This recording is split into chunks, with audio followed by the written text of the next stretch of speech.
Hello everyone, welcome to Sanmarga classes. ನಾವು LPA ಜೀವದ ಮೂಲ ಘಟಕ ಪಾಠದ ಪ್ರಶ್ನೆ ಉತ್ತರಗಳನ್ನು ವಿವರಿಸುತ್ತಿದ್ದೇನೆ. ಪ್ರಶ್ನೆ 23, ಸಸ್ಯ ಮತ್ತು ಪ್ರಾಣಿ ಕೋಶಗಳ ನಡುವೆ ವ್ಯತ್ಯಾಸವನ್ನು ಗುರುತಿಸಿ. ಇದು ಕೂಡ ಸಾಧಾರಣವಾದ ಪ್ರಶ್ನೆ ಆಗಿದೆ.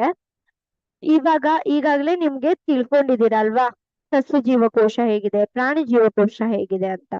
ಸೊ ಇಲ್ಲಿ ನಡುವಿನ ಮುಖ್ಯ ವ್ಯತ್ಯಾಸವನ್ನು ನಾವು ಗುರುತಿಸಬೇಕಾಗಿದೆ.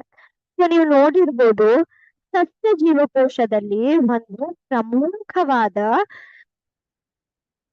ಜೀವಕೋಶ ಭಿತ್ತಿ ಕ್ಲೋರೋಪ್ಲಾಸ್ಟ್ಗಳು ಇರ್ತವೆ.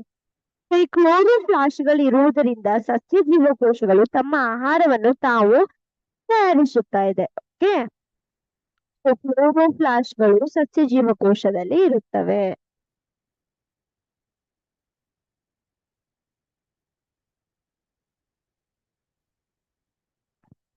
ಈ ಕ್ಲೋರೋಪ್ಲಾಸ್ಟ್ಗಳಿಂದ ಇಲ್ಲಿದೆ ಕ್ಲೋರೋಪ್ಲಾಸ್ಟ್.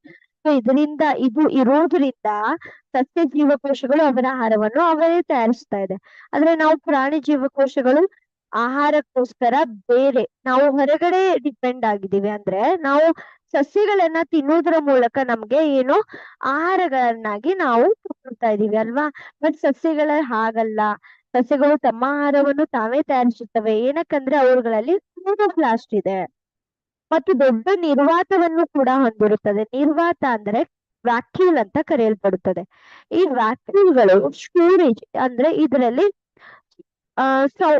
ಸಂರಕ್ಷಣೆ ಮಾಡ್ಕೊಂಡು ಇಟ್ಕೊಂಡಿರತ್ತ. ಆದ್ರೆ ಪ್ರಾಣಿ ಕೋಶಗಳು ಈ ವೈಶಿಷ್ಟ್ಯಗಳನ್ನು ಹೊಂದಿರುವುದಿಲ್ಲ. ಇದೇ ಪ್ರಮುಖವಾದ ವ್ಯತ್ಯಾಸ. Thank you.